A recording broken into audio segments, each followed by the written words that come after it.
The target? The rain came hard as Cashin Vale stood across the street from a converted glass and steel clinic tucked between a coffee house and a private gallery in Camden Town. Officially, it was a neurological recovery center. Unofficially, it was one of the many aliases Dr. Mira Chen had taken since vanishing from division records.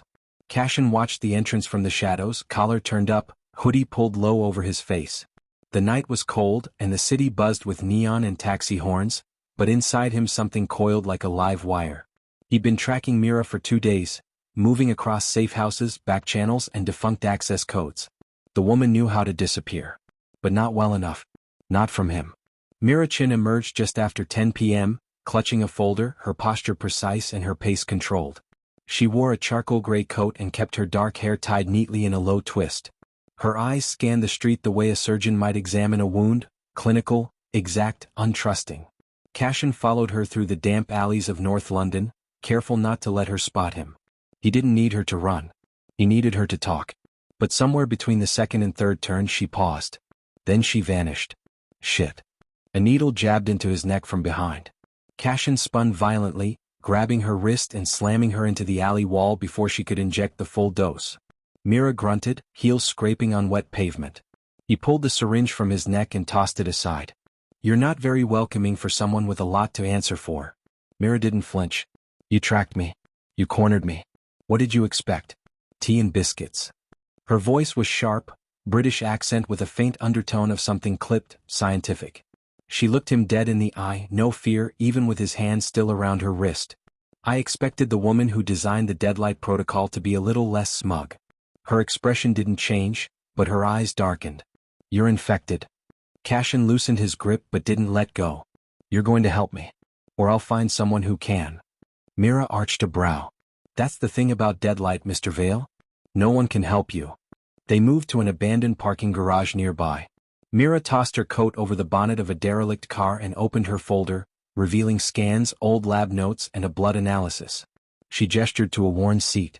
Sit down. You'll want to hear this. Cashin sat. Mira remained standing. You were exposed to Subject Omega. Name rings a bell. She ignored his sarcasm. We didn't invent Deadlight to heal soldiers. We developed it to anchor consciousness, to weaponize the soul itself. Only it didn't work as intended. No, it worked too well, Cashin growled. Something came through. Mira's lips thinned. Not just something. A gate opened. The serum destabilized the boundary between death and life. That's why Division shut it down. But they didn't destroy the research. They adapted it. For control. He stared at her. You were part of this. I left when I realized what they were turning it into. They want revenants, Mr. Vale. Not soldiers. They want obedient ghosts.